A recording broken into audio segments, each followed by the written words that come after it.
Welcome everyone back to the channel. I've been working on quite a few things lately, and so I want to give, an overview or catch everyone up on what I've been up to. Let's go to the right screen here before I get into the main topic. But I hope everyone had a very good holiday season, and hopefully the new year is starting off pretty well. Okay, so for me, I probably mentioned this on the last podcast, but I'll go into it now. The interview for Voyage Jacksonville magazine is live. It was published on January 8th, so it's probably almost a couple weeks ago. But it's basically an introduction to the studio, but more so talking about my journey to how I got up to this point with my work and my career, struggles that I went through, my personal story, backstory, and a little bit at the end about trends in the industry.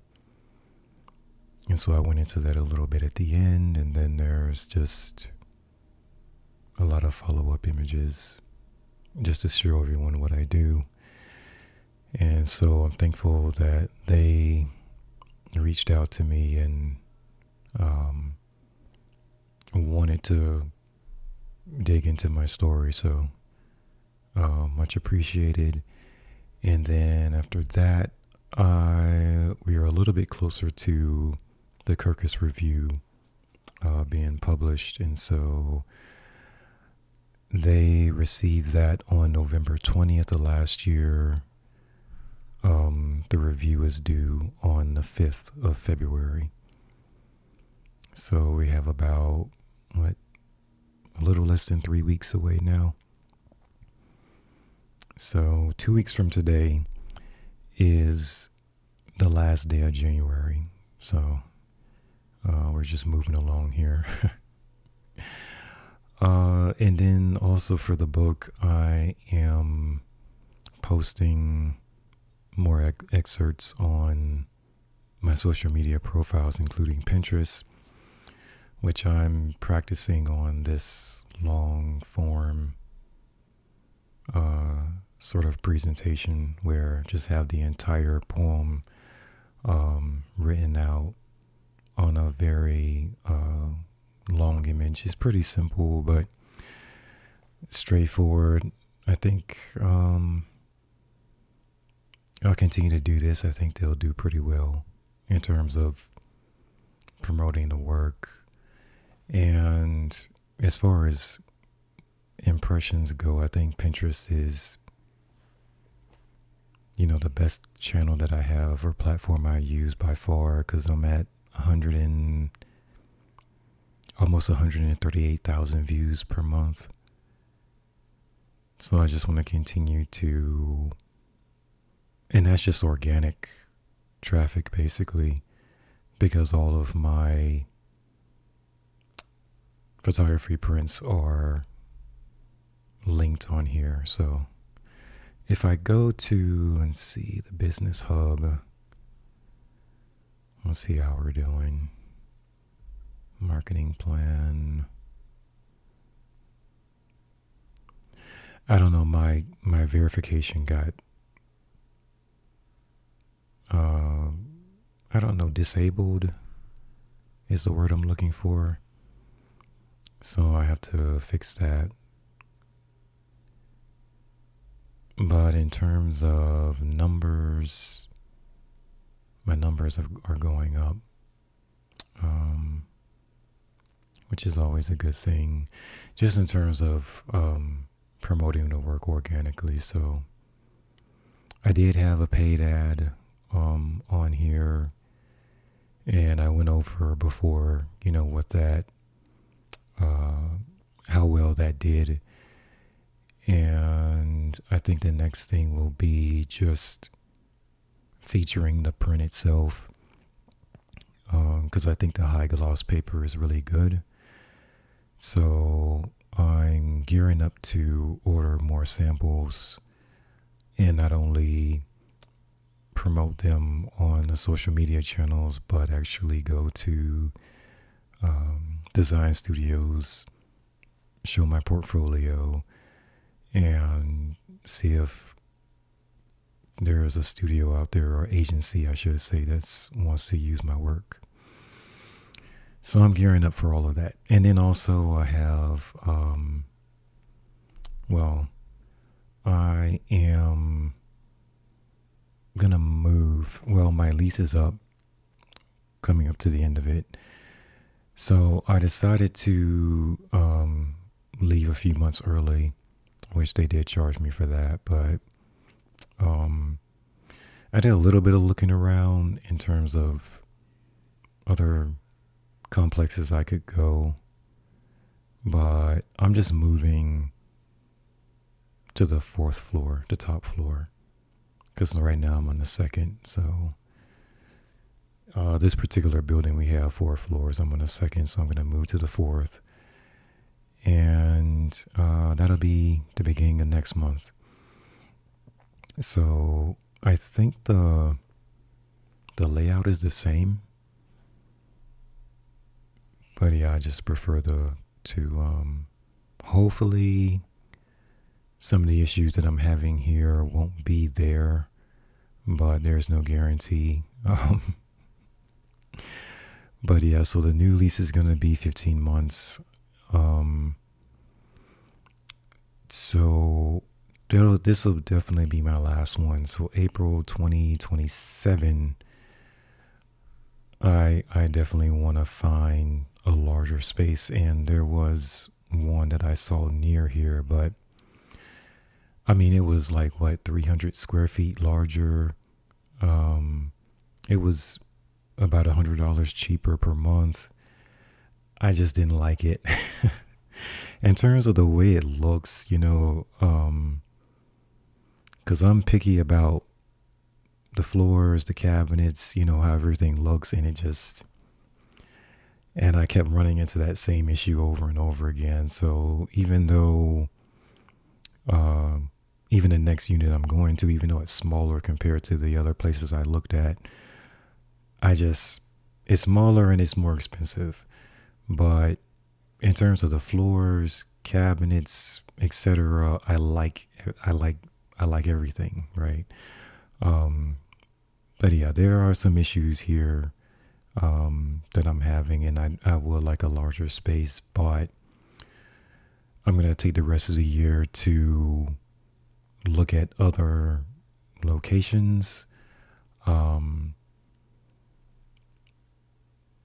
at homes, really, because I don't think I want another apartment, and see what I can afford, or how much I need to bring in order for me to afford it.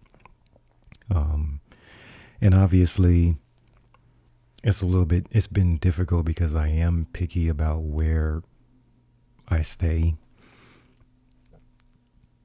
So a lot of times that causes me to have to spend more than I would like in order for me to stay comfortably within my budget. But so there's that. Now, for the main topic of today is my updates that I'm adding more work to the studio gallery, and I kept saying that I was going to add more automobiles, but I didn't get around to it last year. So now these are new.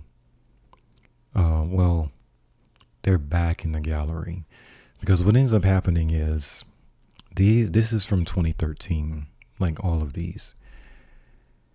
Once once the prints were like 5 years old, I started taking them down. So around 2018, 2019, I started taking them down because that's back then I was managing all the prints myself. The ordering process wasn't automated like it is now. So I had to keep the inventory down at a manageable level. So the older prints like these from 2013, I started pulling them off the website and adding newer pieces. Last year, 2025, which is crazy to say now, last year I finally was able to automate the order process so that when an order comes in, I don't have to send the orders out. I don't have to micromanage the inventory as far as if a paper is out of stock. I would have to go into the website, change the details, the description, all that type of stuff. So last year I finally got the website to the point where I could use Shopify, the order process and the inventory, paper supply, all that is automated, right? So I don't have to go in there and do it manually, which means that I can add basically as many prints as I want as long as the server doesn't crash out on me on the photo lab side. I can add as much stuff as I want. An order comes in, it goes straight to the lab. They take care of the, printing, shipping, all that type of stuff, right? So now I can go back and add, stuff from 2013, 2012, etc. And it's not going to add more work to my everyday process, right? It's the only thing is just going back on all these files, basically adding my signature to the work because I wasn't signing them digitally back then. But adding my signature, uploading them to the Photo Labs website, and then adding them to Shopify, and making sure that everything is organized when I look at these product pages. But it's all been turning out pretty good. So, and yes, as classic cars, I mean this segment of the automobile section or category, it starts in 1937, if I remember correctly. And it goes all the way to 1972.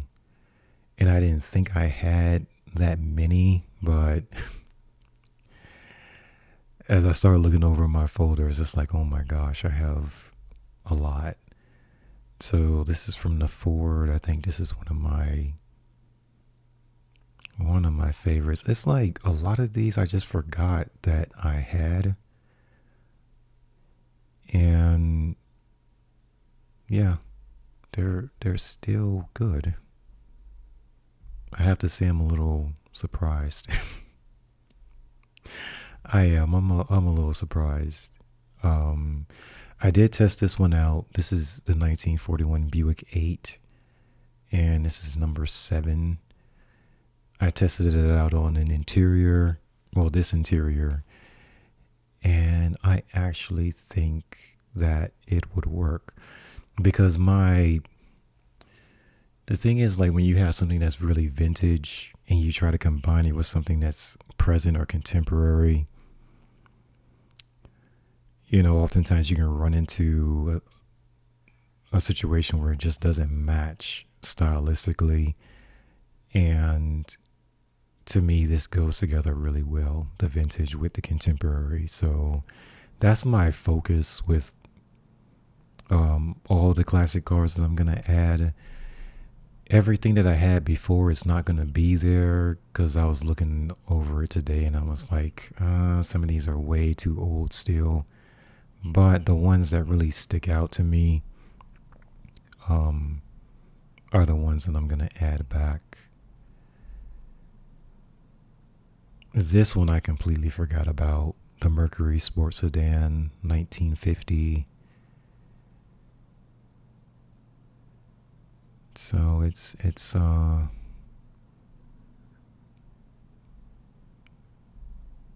think it's really interesting.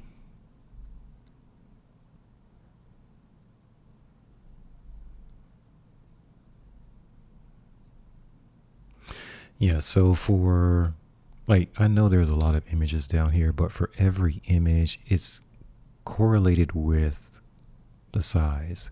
So if I go 10 by 15, it jumps to it. If I go 24 to 36, it'll jump to that size in the mock-up. Same thing if I click on the frame solid wood, it'll jump to that. So I feel like that's very helpful just to let potential buyers know or have a better idea of what it's going to look like. And how much wall space you will need or won't need for a particular size. So there's that.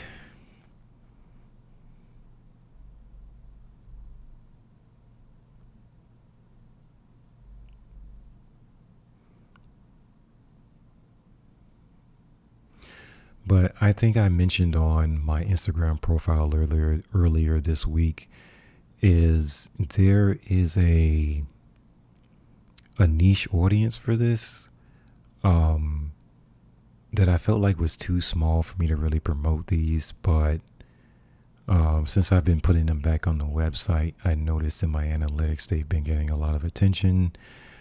So I'm just gonna continue to add more. And also what surprised me is the ladies tend to like this one in particular. Just the Pontiac GTO 1965. There's 3 of them. And I think I only have 3. I didn't take many photographs of this one back then because I wasn't sure that anyone would like the color of it. It's like a plum. Very, very unique. But this one gets a lot of attention because of the color. And this is a better view of it. So, that surprised me, that I noticed that in the analytics I can tell actually who's viewing it. And in terms of gender, sometimes it breaks down with the ages in some analytics. But yeah, the women who are into cars, they like the plum color. That's what I take from it. Okay, so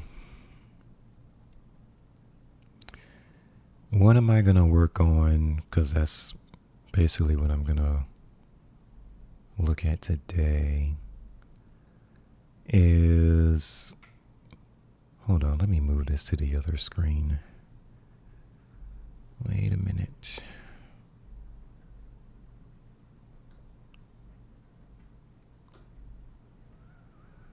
All right, this is my next folder to work on. I have quite a few, and I'm trying to do them in order just so that I know which ones are done. But I'm gonna jump with these 2. This one is the 1957 Chevy Bel Air. Let's see if I can change the view here. Just because it's I think it's some really good images here. Let's see. I can see this better. Yeah, like this. This is really nice. And like I said before, I think that I started pulling a lot of these out because they would look dated to me, but this one still looks pretty good. This one, because the composition is a little odd. The light, the other headlight is kind of falling off the frame. I looked at the other one and I didn't really like this one because I think my focus is going to be this point here. So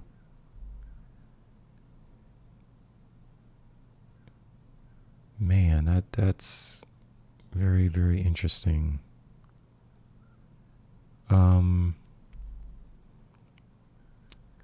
Now, this is what it looks like before I do anything to it, right? And my goal was to sort of, I want to say pull it out of reality, but single it out to where that's the only thing that you see. So to me, the road is very distracting. If you see the little white over here that's on the ground, like all this gravel, it's distracting me. So I decided to take all of that out as much as I could, and then put a lot of emphasis on the chrome. But yes, that's the same car. So it's just a little bit different on the angle. But yeah, I heavily kicked up the highlights, deep in the shadows, blackened out this part over here. And so now when you look at it, it's just the car. And then I have to add my signature over here. Oh, what else is there? Yeah, this is a little bit different. No, that's the same one. Okay, so here's the original. I like the angle. I just thought that this over here was very distracting. And so I took it out.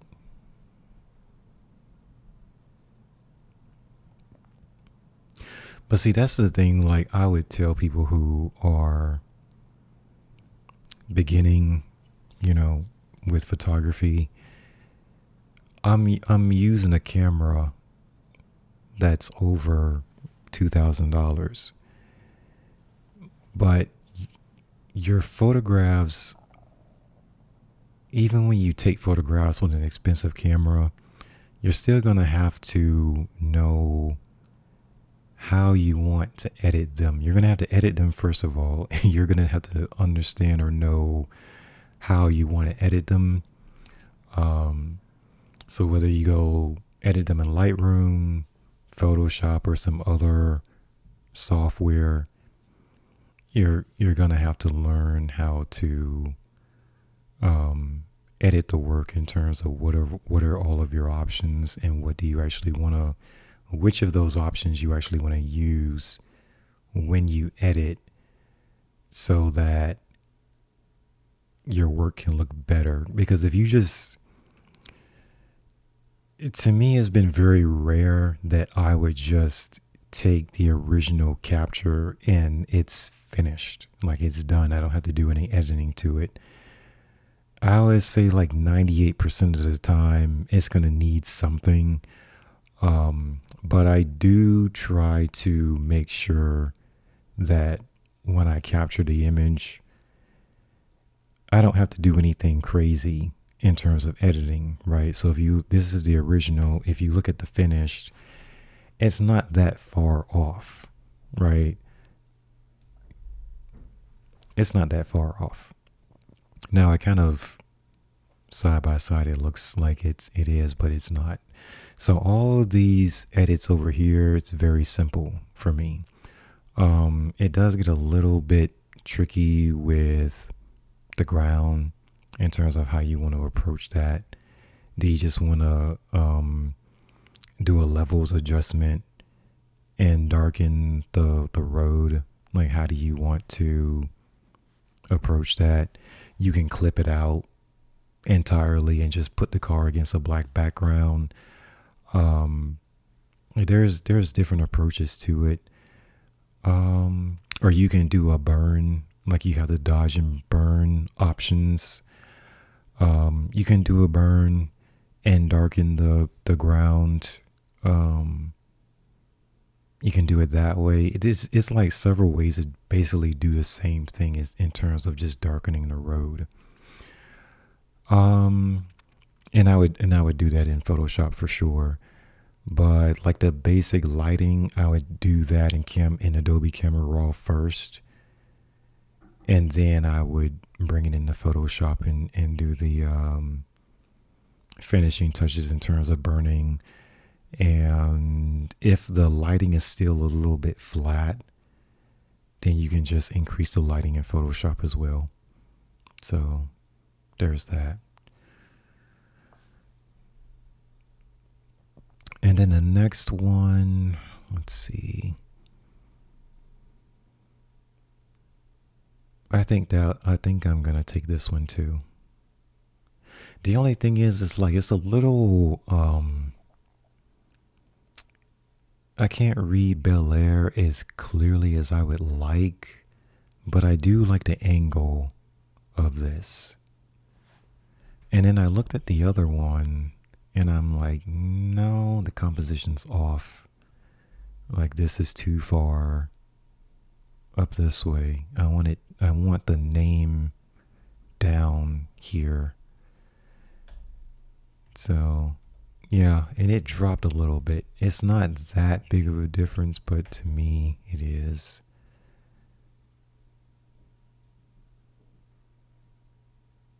Yep. So there's that one.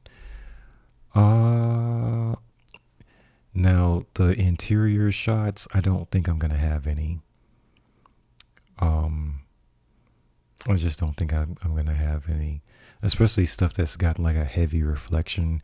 If you want to cut the reflection down, like if you're photographing through not a mirror, a window, then you can use a polarizer filter on your lens, and that helps. That helps cut down on that reflection. This one I like, but the composition looks off. Composition's off. That's much better. And you can see it's the same. It's the same shot, but you can tell the different compositions here. So this one, to me, this is a little bit too low. This one, it's too, like this line here is too close to the center. So then this one, it's, I don't know, just the angle to me is better.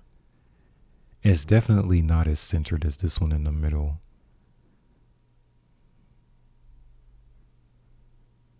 Let's see. Yeah, it's angled differently.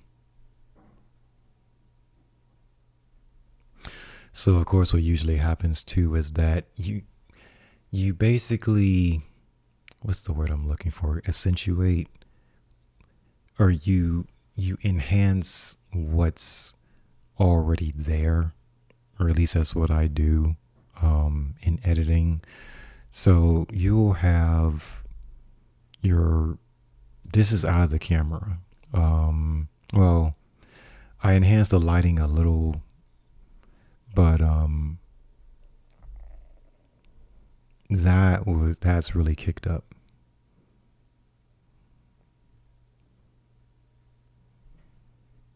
Yeah, and I think that's the biggest thing is the angle. Like this is up higher. It's not bad. I like that one. And then of course the ones that's labeled in blue, those are the ones that I want to I want to keep. This one I'm on the fence with, but I like this part so much that the angle to me is a little awkward. I don't know if that's a good or a bad thing. Yeah, the angle is a little awkward, but I still like it. And then I looked at the other shot, and that's more of a, and it's not that big of a difference, but I like how much chrome there is here, opposed to this one has less chrome and there's more black up here, and I just think that throws off the composition for some reason. So this, there, like if you divide the photograph into thirds, like that main subject of the photograph, which is the name, is closer to your third line here. So you would basically divide the photograph into three parts. So this is the first line, and then this is the second line, right? So you would have a third, a third, a third. And your subject, the main subject of the photograph, has to sit on one of those lines. Gosh, I don't know if I can turn it on here. I should be able to, but I never have before. There's an option to do that, I believe. I just don't use it. I'm just used to like looking at, like I can tell if it's on the line or not, but there's usually an option in here that you can turn on your grid to see if the subject of that photo is sitting on a third. I just haven't used it before.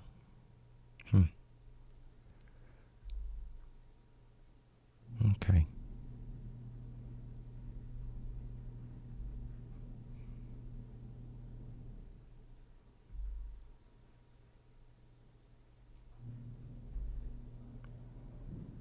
And then this is my favorite, probably the entire group. And again, same subject, but it's sitting, well, the layout is portrait instead of landscape. Yep. And see that little shift? That is a huge difference to me. And again, it's about where's your focal point or the main area of the photograph you want people to look at. So I'm dividing this into three. This would be the first slice. This is the second slice. And the third slice is over here. So I want people's eye to go. I want that sitting on one of those lines. So when you go to the next image, it's too close to dead center, right? It's too close to dead center. So I want to kick it over to this first third. It's a better composition to me.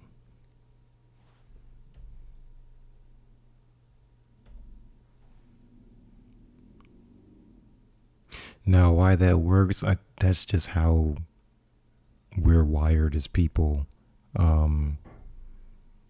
That's just how we're wired. And I don't know if people are always aware of that or not, but it's like if the focal point of the image is sitting on one of those lines of that three grid or third grid structure, it just looks better to us for whatever reason. So I think the last one is the tire. Yeah. And see what happens, like where does my eye go? My eye goes right here to the red, but it's sitting on that line is dead center. It's too close to that center line. So what happens, I want to kick it over to the left. So now it's closer over there instead of right down the center of the photograph.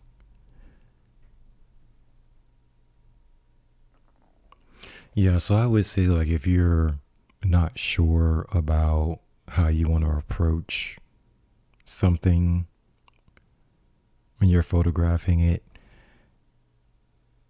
decide what, like, determine what your eye goes to first. Like, pick a main subject of that. So for me, like I said, it was this red color that's on the hubcap, and say, okay, that's where my eye goes. Make sure it's not dead center like all the time, you know. You can go dead center with stuff, like it's not like you can't, but I would do both.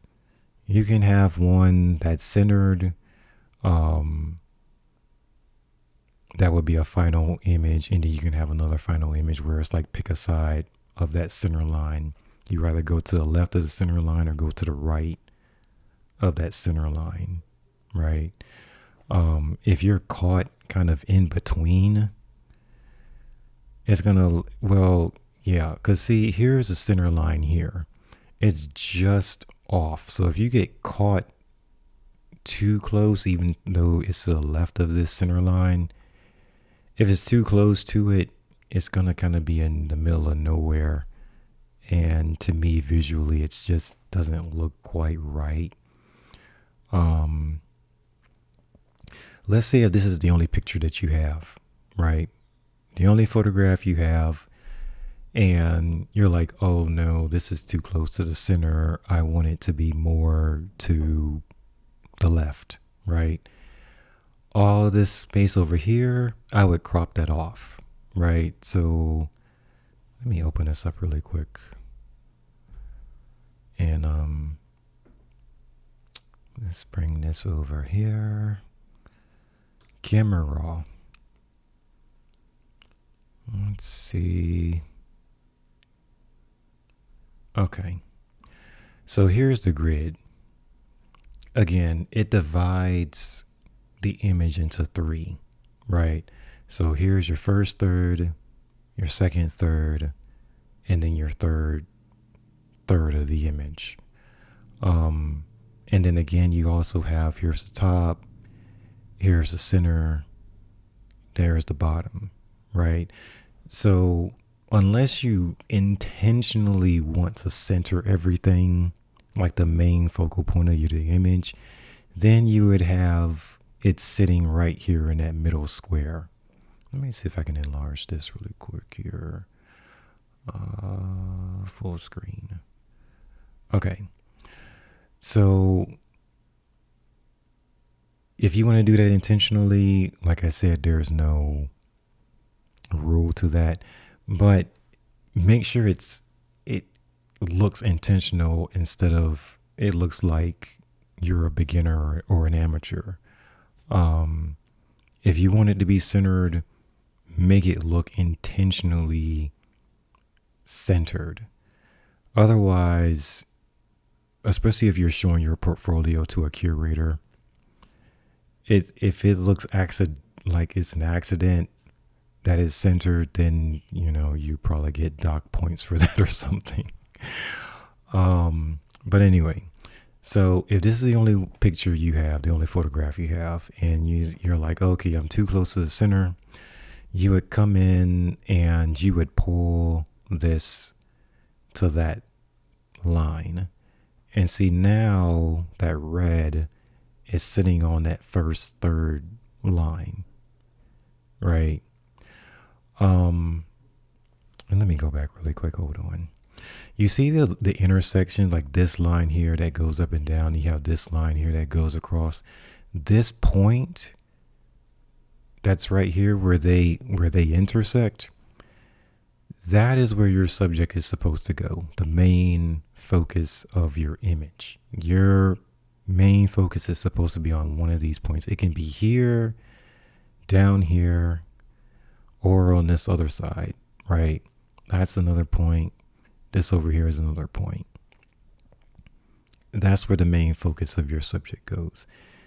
If it's on or pretty darn close to one of those points, the composition of your photograph is going to look a heck of a lot better. So, again, if you're too much into the center with where you want people's eye to go in your photograph, you go ahead and you kick that over. And you just go by feel, really. And there you go. So in terms of composition, that looks better, right? And then as you continue to take photograph after photograph, you'll be able to eyeball it, for lack of a better phrase, without using a guide. You'll get used to it. You'll be like, oh, this one is off, and you'll kick it to the left or to the right, whatever you need to do with it. Let me go ahead and turn the resize off. Hold on, there we go. All right. So, yeah. I don't know if I want to pull this in a little more.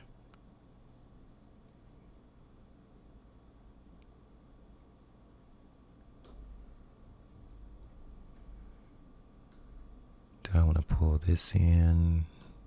No, not really. Oh, the other thing that you don't want to do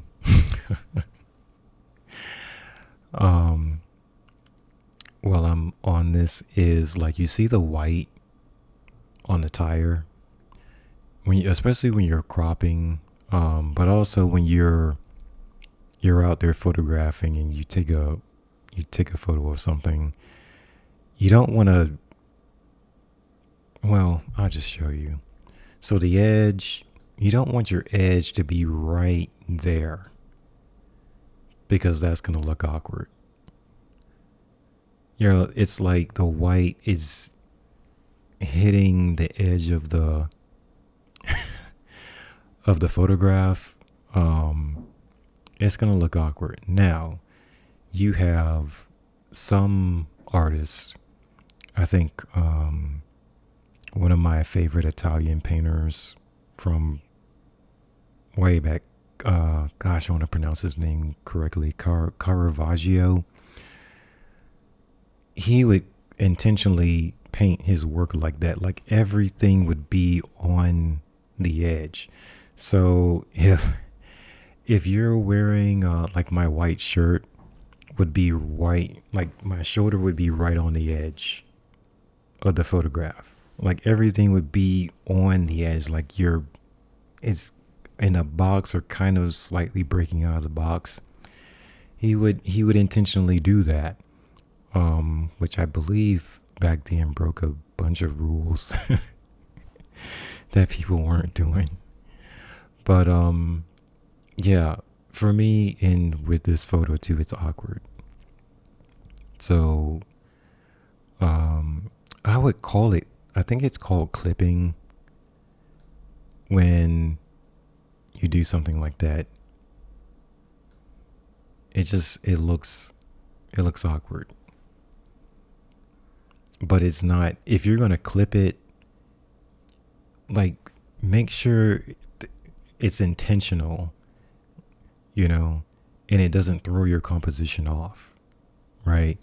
Because you can actually go with this, with the white hitting the edges, but it can't look like it was an accident. You know what I mean? It just, I don't know. It can't look like it was an accident. See, like that looks awkward. Because now you have this edge that's clipped, and then the other one is just open. So where does your eye go? And then you have your main focal point. It's kind of closer to the middle on that center line. So I was like, oh my goodness. So now when you clip that other side, this kicks over to the left more to that third line. And I guess overall the composition looks fine. I would probably, I don't know if I would darken this over here, the road, because this over here is pretty much black up here. So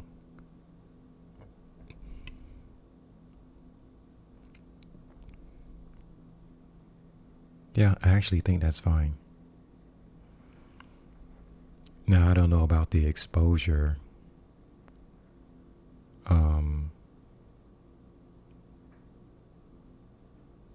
Exposure goes way up. Now, I can't go off into another tangent about exposure. Your exposure brightens everything at the same level. If you want to brighten things separately, you have your highlights where it's only going to brighten your highlights. It's not going to brighten the entire photograph. You have your shadows where it's only going to lighten or darken your shadows. It's not going to affect anything else. And then you have, so your highlights and your shadows are kind of, they're not as heavy-handed when you adjust those. If you adjust the whites and the blacks, that's more heavy-handed. So your whites, like, it's going to be really white. Like, it's going to be heavy-handed, with brightening. But if you brighten your highlights, it's not going to be as heavy-handed in terms of brightening up the whites. So it just depends on how bright you want something to be, how bright you want your whites to be. And the same thing with shadows and black shadows. It does lift the shadows or darken the shadows, but it's not heavy-handed when it does it. If you do the same thing with your blacks, you can take out a lot of the shadows with this, or go extremely dark. It's heavy-handed when you use your blacks, right? So for me, it's like I don't really use exposure unless the entire photo is terribly, underexposed. Like if you're out there and you take a photograph and you come home and it looks like this, you you're like 2.5 stops lower than you're supposed to be. You're gonna have to use your exposure, because if it's this dark and you kick up your highlights, it's not gonna get that much better. Or you can try your whites. It's gonna be really stark. You know what I mean? So when you're out there, you're photographing, just make sure that your exposure is correct, because that is more difficult to fix in editing. So yeah, even before I really started photographing the automobiles, especially you're outside, it was like high noon. The lighting was really stark and intense. Start testing out what settings works in that environment, where your aperture should be, where your shutter speed should be, what your ISO should be. Test all those things out. Just pick something, test everything out. And then once you get a setting you're comfortable with, go ahead and start with that and be ready to change it, because especially if it's partly cloudy, and it's around midday, the lighting can shift. You can go from really bright light to all of a sudden you're in shade. And it goes back and forth, back and forth. So just when you're in this type of environment, just keep an eye on that. But like I said, for me, I don't know, I don't even use contrast anymore. So I would go highlights with this one. I don't know if I want this to be white in terms of how bright this is.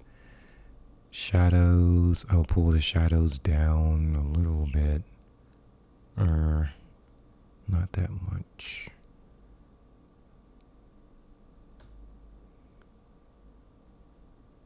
Okay. Blacks. Now, if you have to drop your blacks, right? Like if you drop your blacks, and let's say to minus 49, look at lifting up your shadows. So lift the shadows and see if you can find a happy medium, like something like that. So to where your blacks are darker and they're just more intense, but you still don't lose too much detail in the shadows, so you have to lift that. So they kind of go in opposite directions. Your blacks are pulled down, your shadows are lifted up, and that's basically just going back and forth with those and trying to find where you want that to sit. And it's going to change from photograph to photograph, depending on what it looks like. And then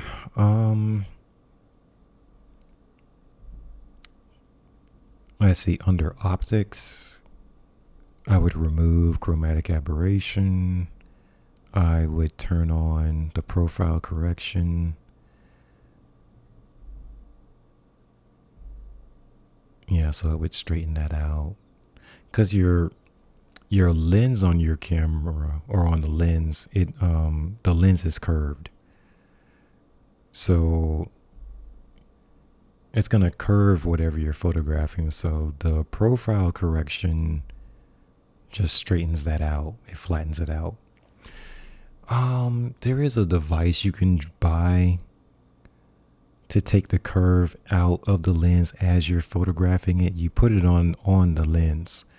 But I don't know the name of that. But I've seen architecture photographers use it all the time.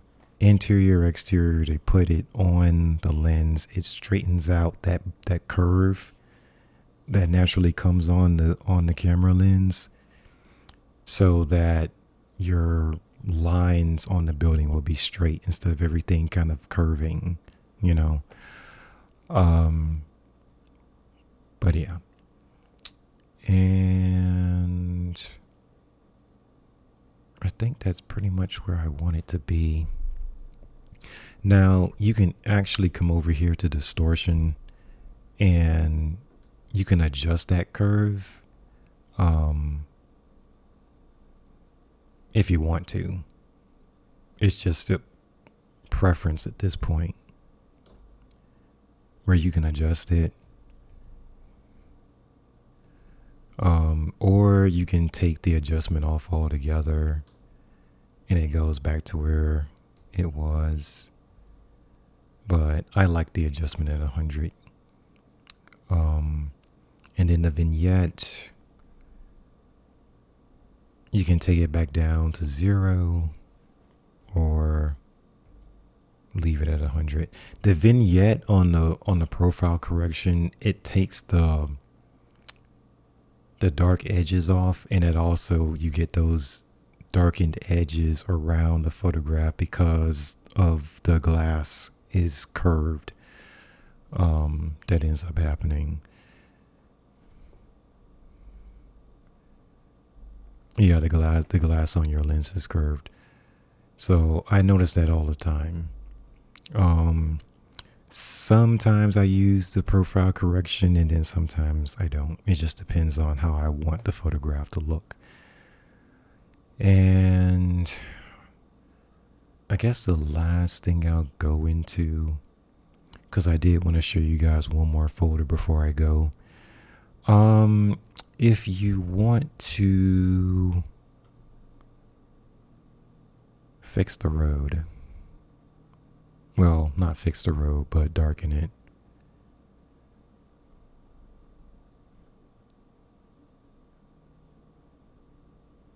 Let's see if this will open up for me. I'm going to drag Photoshop over. And my computer is not happy with me right now because I got so much stuff open.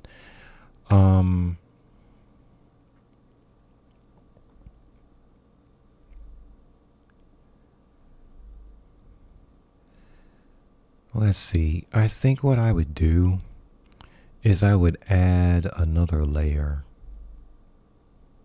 above the photograph. And let me see if I can do this.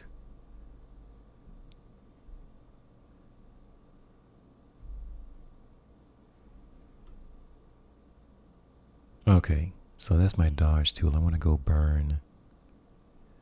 Let's see, I'm going to go midtones for the range, exposure. I'll just kick it all the way up to 100%. And I have my brush. Let's see, it's got protect tones, yes.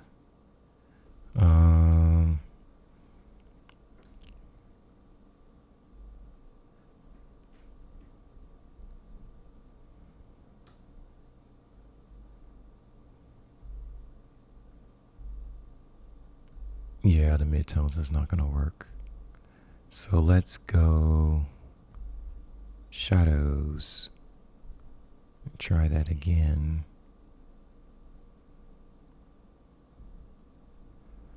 Nope. That's not going to work either.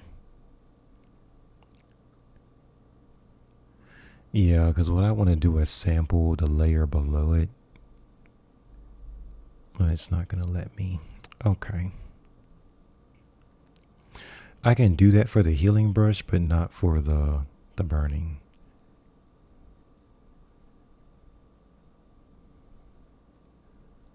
Alright, so let's see.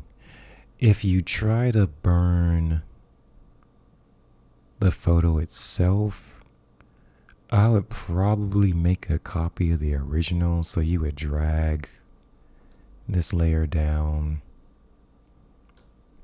and make a copy,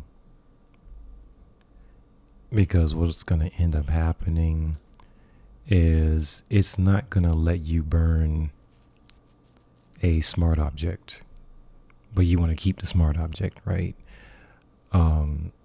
So it's going to take the smart object, rasterize it,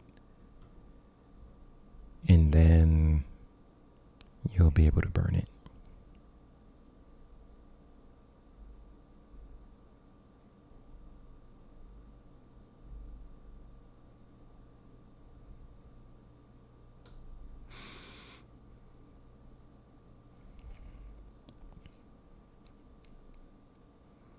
Yeah, that's not enough. All right, so let me try something different because I don't want to rasterize it. Okay, so duplicate is gone. Let's go with a filter. Or not a filter, an adjustment. So I'm gonna go levels. There's my levels.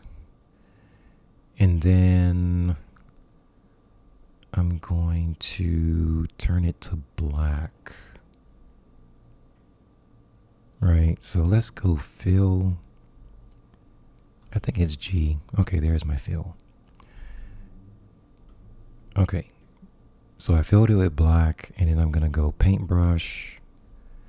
I need to see my brush. There's my brush. And then I'm going to go to make sure my paintbrush is white. And I'm going to paint on shadow. So let me go here.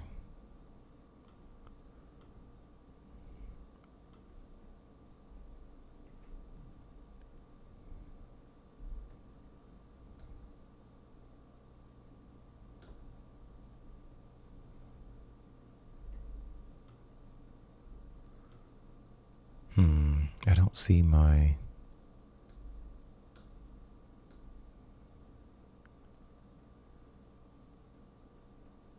I'll go 55. There we go.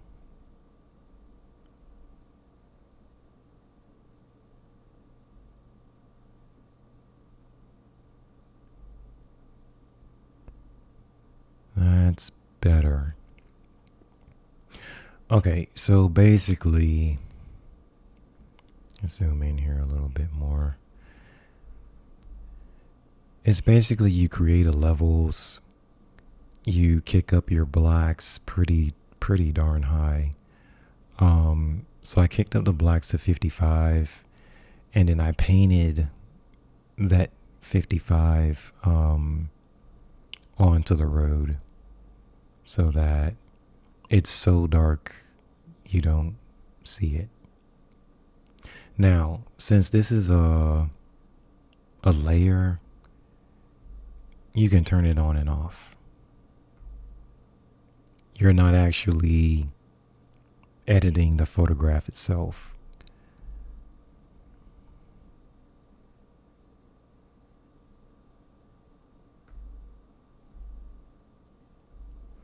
So you have the edit.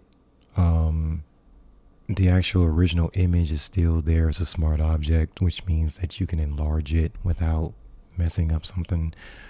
And then also the layer that you have here, you can convert it to a smart object. So there's that.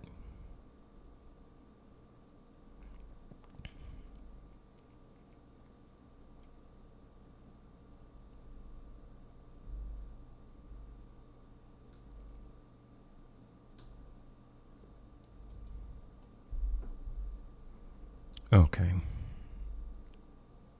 So yeah, once you're done with the edit, painting that on there, you'll convert that to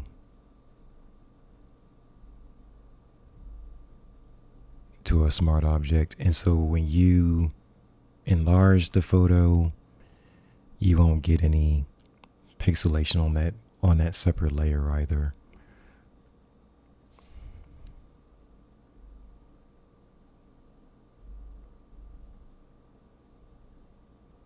And that's what it looks like.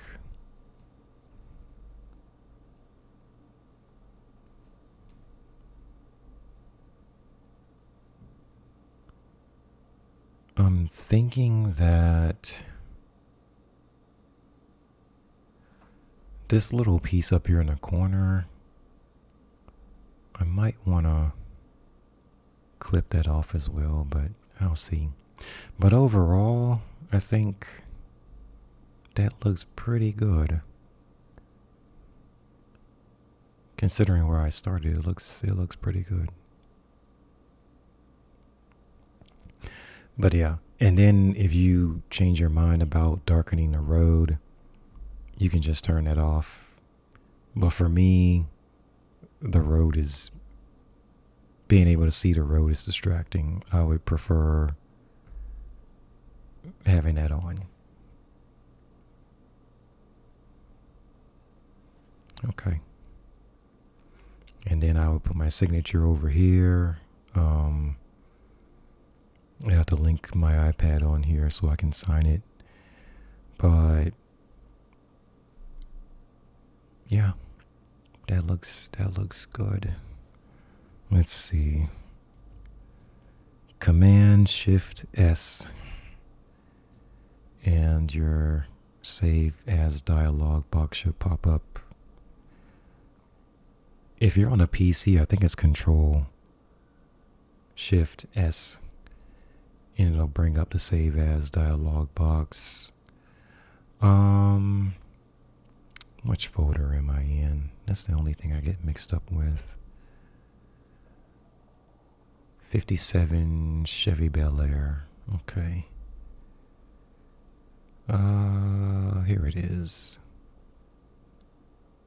Make sure I save it in the right folder. Tag it, Photoshop, so it's going to be purple. And there we go.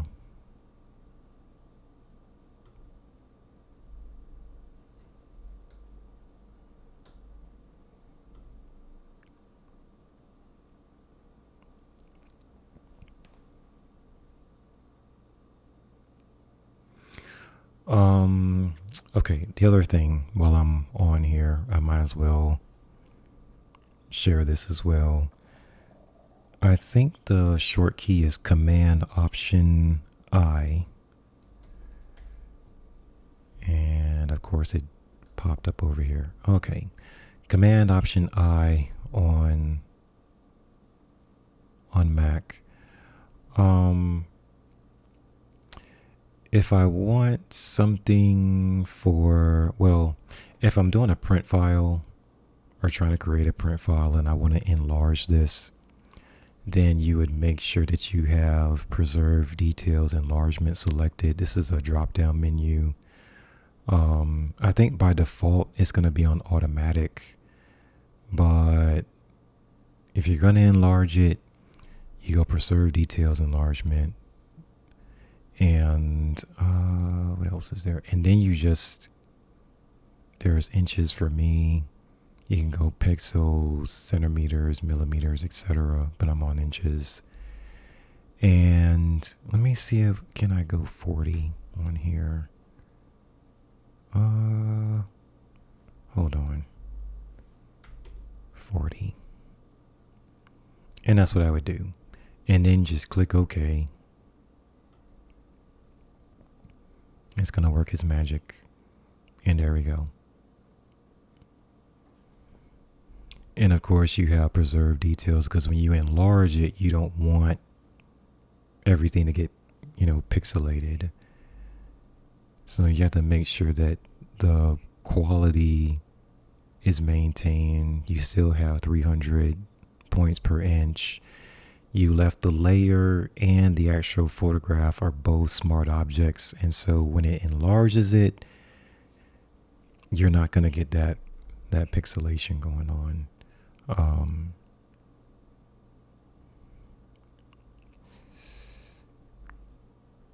So yeah. And then if you go the other way where you have, this is your original file size, right?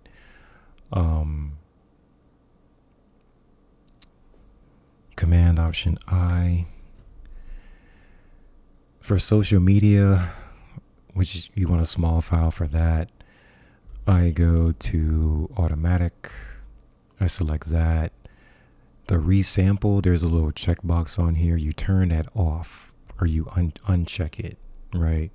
Go to resolution. Instead of 300, I'm gonna say 72 is fine. And then for the dimensions, I don't use inches. I go to, in order to switch it, once you say resolution from 300 to 72, you have to turn resample back on. So you check that box and then you go to whatever you want to change it to. I changed mine to pixels. I guess the longest side I have at 2100. So 2100. And then I click OK. So now it's smaller. So now this is what would go on the website. I would save it. So you would click this button here, save a copy. You would change the format from Photoshop to a JPEG. For me, I have all my small JPEGs tagged as yellow. And then I give them like an S capital M for small. And then that's how I save it in that folder. So there's that. And then before I make sure that you don't save it like this, so you go back to the original size. Yes, please make sure you don't do that. So if you just want to recheck where your pixel count is and everything, just Command Option I. So there you go, resolution 300. There's your height, width. This time it's in pixels. You can change it to inches. So it's almost a 12.5 by 12.5 inch size. And that's how I save it in as a Photoshop file. You can make it smaller, you can make it larger, but that's pretty much where it is. Like natively out of the camera, for me, it's going to be like a 12-inch by 18-inch print. Depending on your camera, the native size is going to be different. But yeah, for me, it's like a 12 by 18-inch print at 300 pixels per inch for the resolution there. Now, if you shrink it down or go back to that Command Option I, you'll see that your resolution is at 72 and your dimensions, you got 2100 pixels height, 1985 pixels width, which is very small. Like if you convert that to inches, what is that going to be? It's actually 29. Let's see. If you want to print that, you would have to shift it to 300. Let me see if I can get that in here correctly.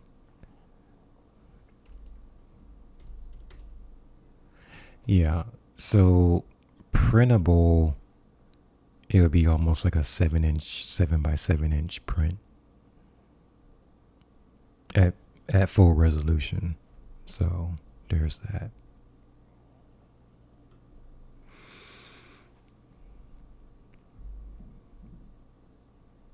Okay, so I'm going to close this. No, I don't want to save because I don't want to mess up anything. That's it.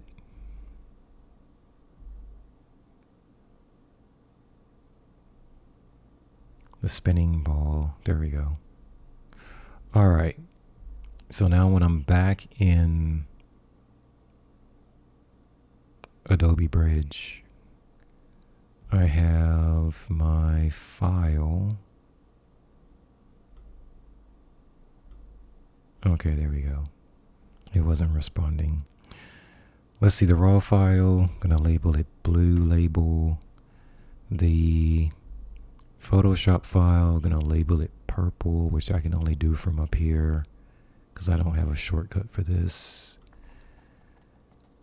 So that's purple. And yeah, in all of my folders, that's how I organize everything. The purple is Photoshop, the blue is the raw file, the green is the print file, the yellow is the small file for social media, the website, stuff like that. So like I said before, I've been doing this for years. That's just how my system is. But whatever like your system is or whatever colors you use, just be consistent, for a long period of time. And if you decide to change midway, like just try to change everything so everything is consistent in terms of how you label things. I don't use really ratings or stars most of the time. I just tag it blue if I want to experiment with it. And then if it doesn't work, I take the blue tag off and I move on to the next thing, right? And I think the other one I want to work on, Ford is done, Nash is done. Yeah, this is how the car looks. But this is how I photograph it. So,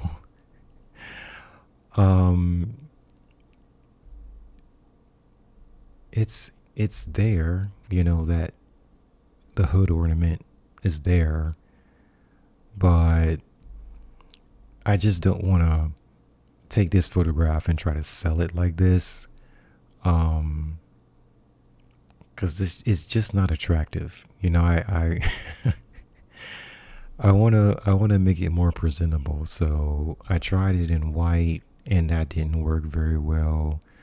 I tried it with different angles, and these didn't work really well. This one was okay. It was okay, but I went with something that was really close to this one, and that ended up being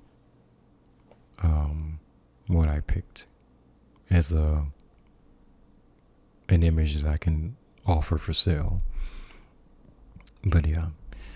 What else is there? The last one, because it's gonna be Bel Air that I'm gonna work on, and then 1964.5 to be specific.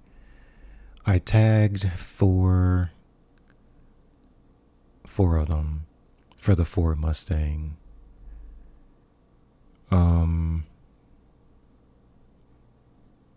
This one I'm gonna keep for sure. These two I think I'm gonna go with the one that's close up, because I don't this and this look too close. Like they're very similar. This one looks more like it's his own image.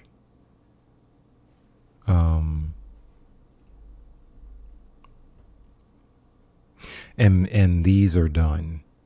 These first three are done. So it's just a matter of which one do I want to go with, and I'm leaning towards this one over here, simply because it's more unique.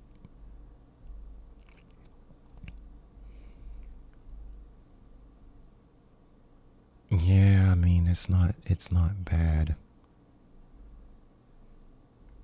I just don't want them to be too close together. And these two look way too close together.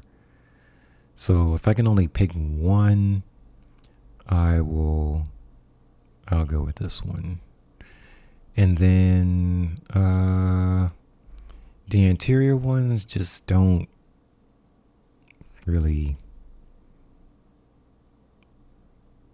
Yeah, I'm just not feeling these at all. This one's okay, but it's like, because the stuff that's customizable, that's customized by the owner, I don't want that stuff seen. I want to stay with what's originally there on the car.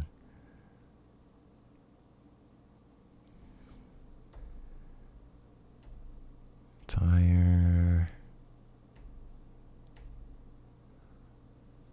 I tagged that one blue. I like that one. Now, with the road, I don't know. I don't know what I'm going to do with it, because it doesn't bother me that much, but that might be a pain to try to darken that out.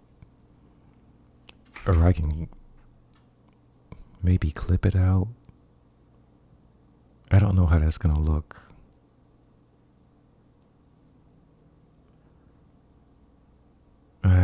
that's gonna look. And because it's so much on this side that you really have to make sure you use like a soft brush. Well, not a soft brush. A brush that has soft edges, because you don't want the car to look like it's pasted onto a background. So you want to use a soft edge brush so that some of that dark, because this would be black over here. So some of that has to bleed onto the edges of the car. Otherwise, if it's too clean, it's going to look like the car is a sticker that's on the black.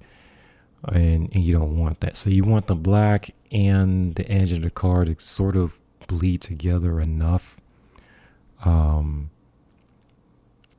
it looks, in terms of lighting, it looks natural. But that is going to be tricky to do because this one is so bright. So I don't know if that's going to work. I could try to go the opposite direction and brighten this to white.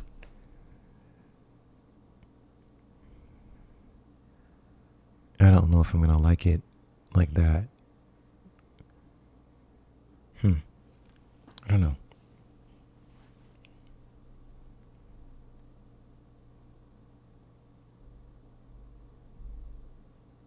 But that one's definitely good. This one's definitely good. And like I said, I just have to add my signature over here in the corner. What else is there? Oh, and then after that, the 1972 Oldsmobile 442, which this one is done.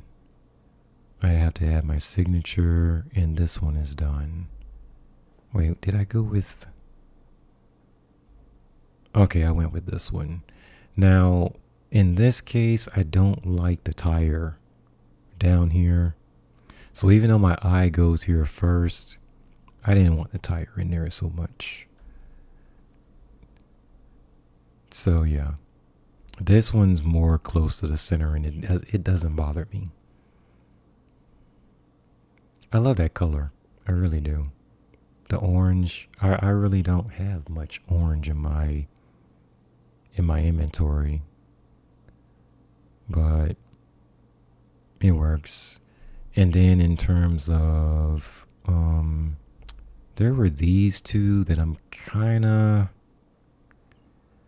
I don't know.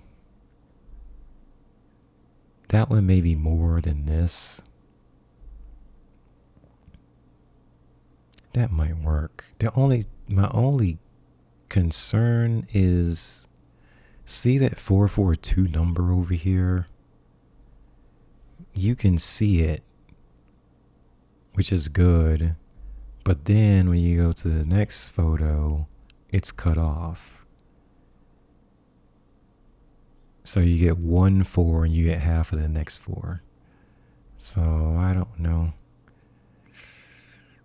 But in terms of composition, this is nice. Actually, I'm going to go ahead and tag this one blue. I think that might work, but it's cut off on the headlight. It's cut off on the number, but this part up here, I definitely like. Can I take them out? The 4 in the headlight? Yes, I can, but it's going to look weird too.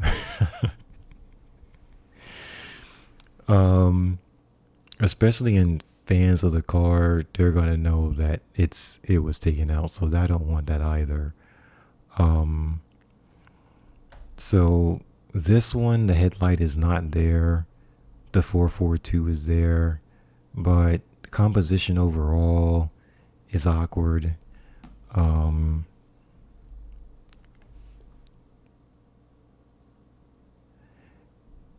And I think this is almost a rare occasion where with this on the right, I don't have to do much in terms of editing to it and like lighting.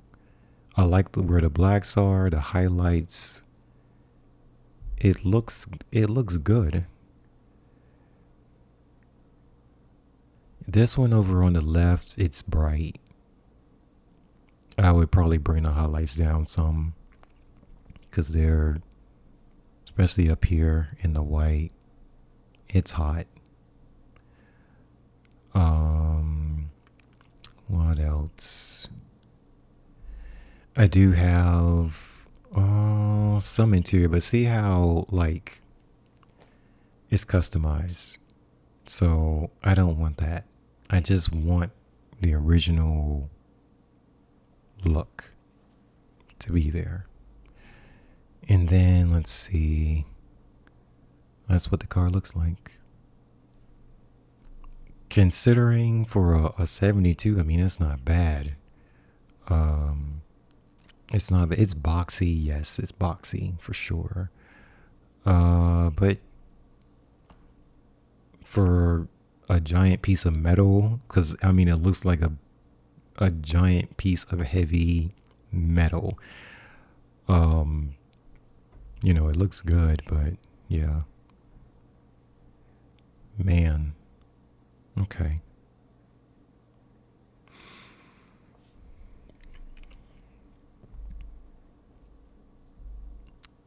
Oh gosh. This one, it's like, where does my eye go? My focal point is nothing. It doesn't go anywhere. It's just all over the place.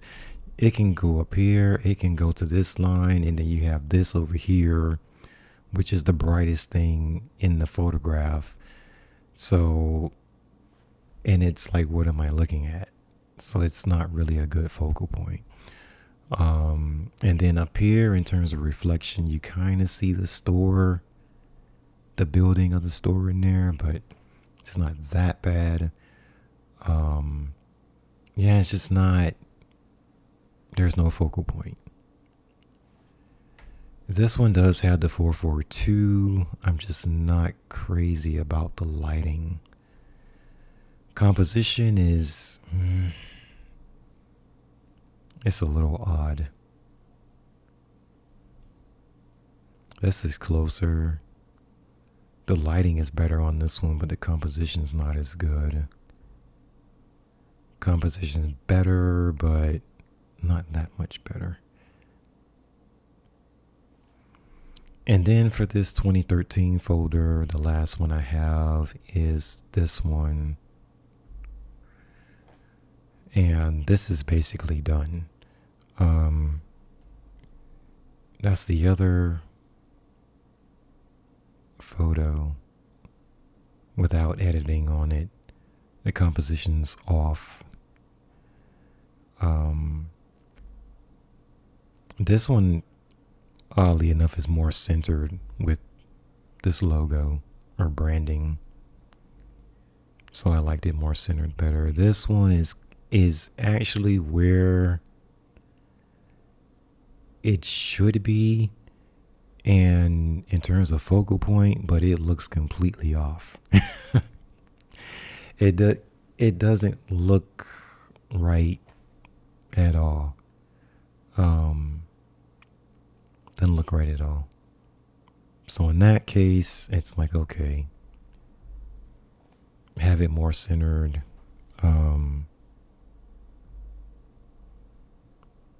Because if you go by thirds, your third point or that intersection is probably up here.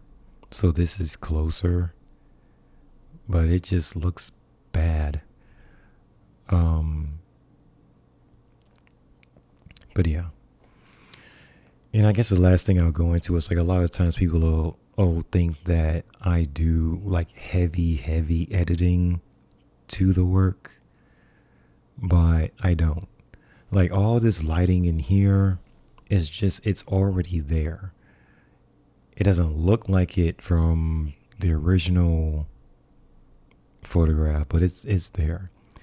You just, whatever shadows are there, you darken those. Whatever highlights are there, you brighten those.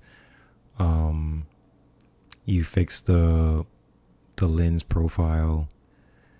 You remove the chromatic aberration, and that's basically what it is. It's just looking for the best composition for that, you know. Um, and I guess I'll close with what'll happen if I do that with this one.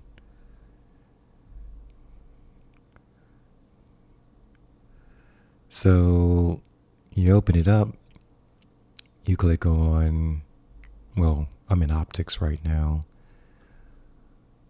Remove chromatic aberration, turn on the profile correction. So you notice it got brighter.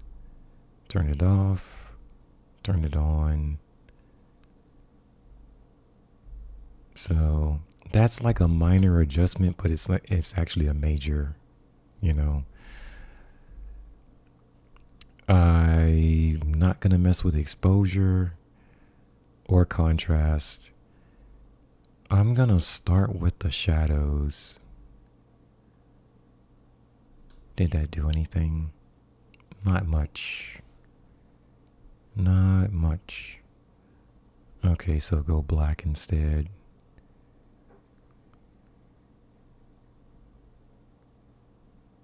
Wow.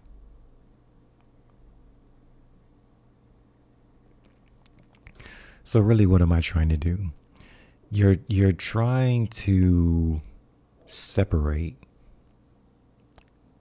blacks, whites, midtones, or you can go shadows, highlights, midtones. You're trying to separate them. When everything is about the same, your photograph looks flat. That means like your black shadows are high, they're not really dark. Your highlights or your whites, they're not really bright. So all of a sudden, everything is a giant midtone, right? So the entire photograph looks like it's in the midtones. So that means that whatever shadow you have in the image, you want that to be darker. So now what happens? You have deeper shadows, so now your midtones are just in the middle, and then you got your highlights up here in the top right corner, mostly up here.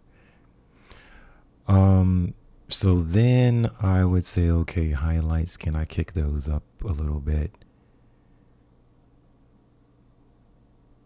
Or a lot, actually. Off, on. And what does that do? It separates it even more. So your highlights start going this way, your shadows start going down, and then your midtones in the center, in terms of tonality, is just a glue that holds the highlights and your shadows or your whites and your blacks together.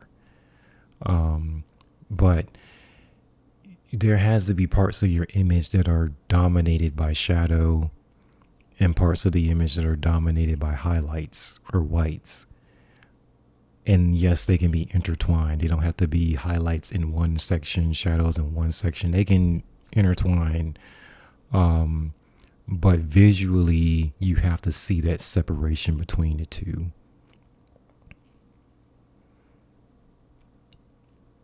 And to me, that just adds a lot of interest to the photograph. Now, if I go back to optics and I turn off the profile correction, you have more shadow area on the edges, right? And it brightened it up a little bit. So it's off. Profile correction is on.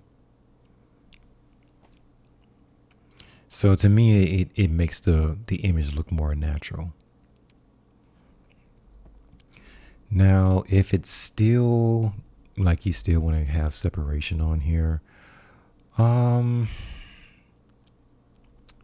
you can mess with the shadows, the whites, or whatever you haven't tested out.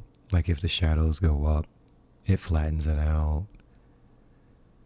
Shadows come way down, minus 100. So what's the difference between that? Shadows at 0, minus 100. It's more separation, right? Now you go whites, because I haven't messed with the whites yet. It starts blowing everything up. Try to find a happy space. So I got plus 36 with the whites. 0 plus 36.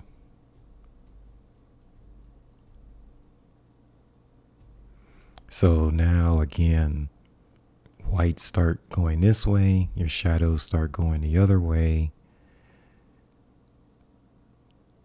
and then you're left with the midtones in the middle of the image overall.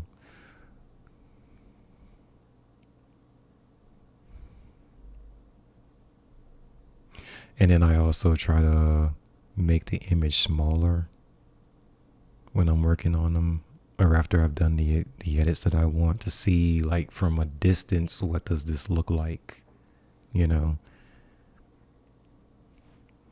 So if you turn off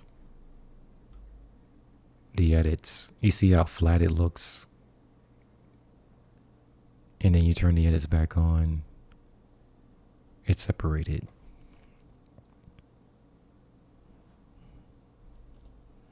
So anytime you're working on something, that's what I would say would be the difference. Like when you first photograph something, the camera is going to expose like at correct exposure,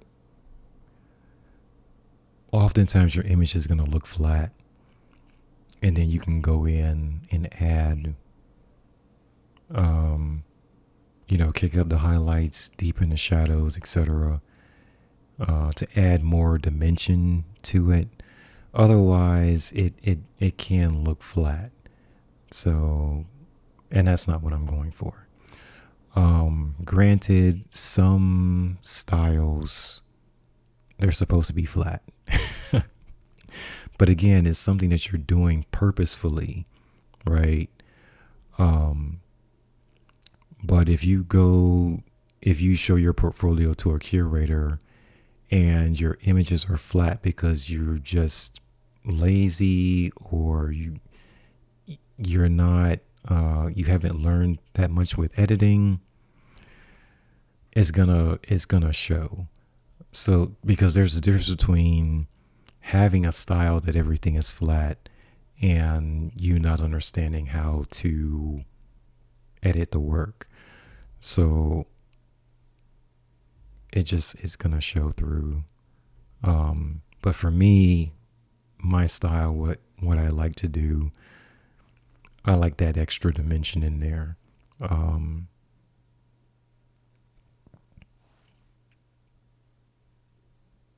But I will say that over the years, like the difference between how I edit now and how I used to edit, my shadows, my blacks used to be really, really, really heavy, like ultra heavy. Now I leave more detail in the shadows, and my whites or my highlights are not as high, so it's more finesse to it. But that's it. Just click done, and there it is. There's more dimensionality to it. Now, is the branding or the logo still in the wrong place? Yes. I still don't like where it is, but I like that one in terms of where the logo is. I have no idea how I got it this dark though. Hold on.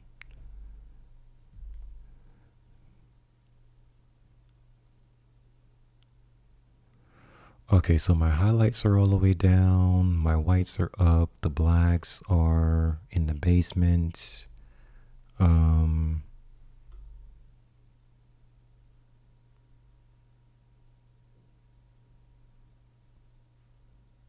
Yeah, I think I overdid this one, to be honest.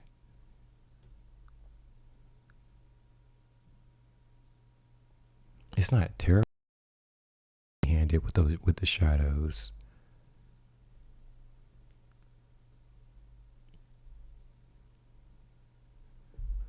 Let me see. Hold on. I don't want to change it by much.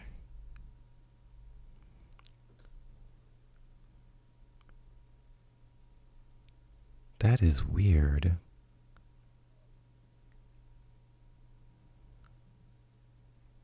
Hold on. The lighting is doing something weird.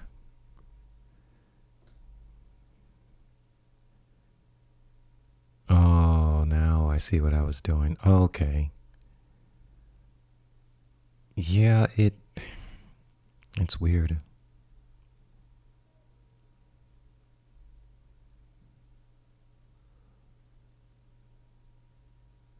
Oh, okay. I see what I was doing. So I brought the highlights down so much that some of the midtones started to jump out down at the bottom, towards the bottom of the image.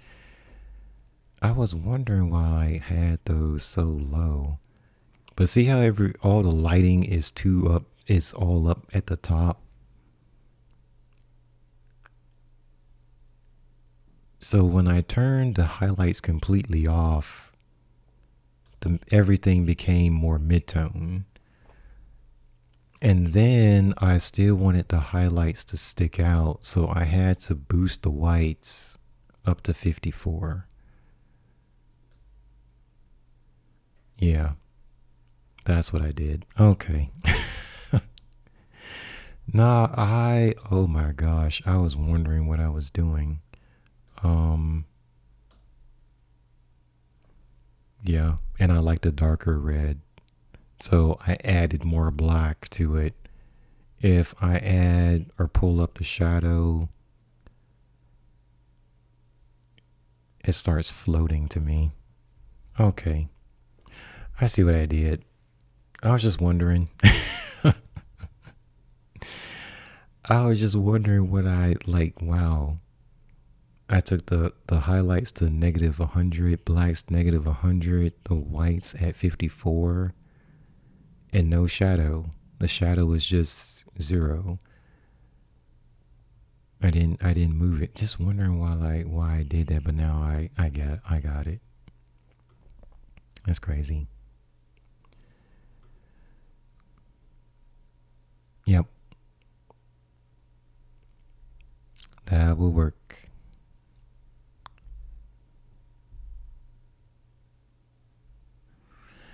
And yeah, this is softer, but ooh, man,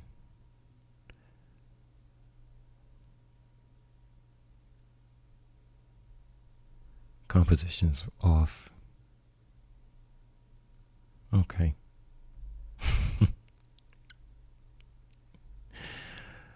Okay. So that's what I have for today. I'm going to add, well, I'm going to take a break first. Eat lunch and then start adding some things back.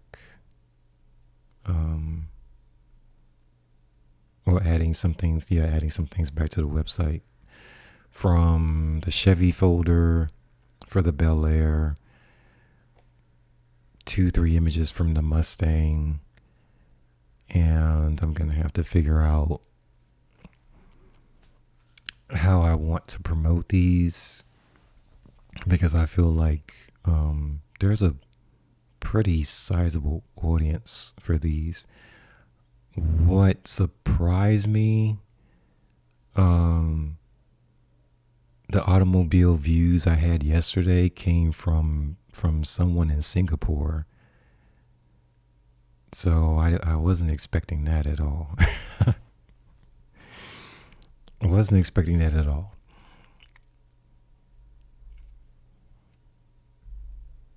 But yes, I come in here, go through the analytics, and I can see where where the views are coming from.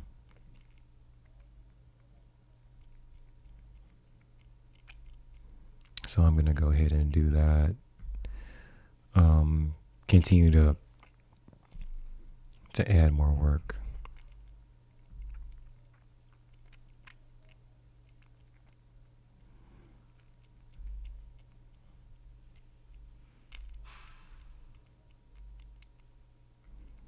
This is everything in Showcase. I've got 26 in here, which is probably too much.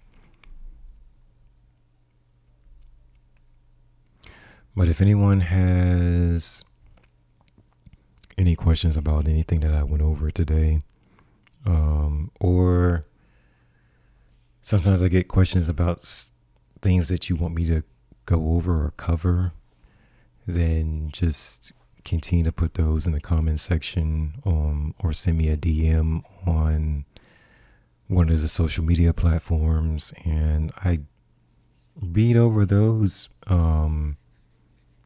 pretty regularly at the end of the day.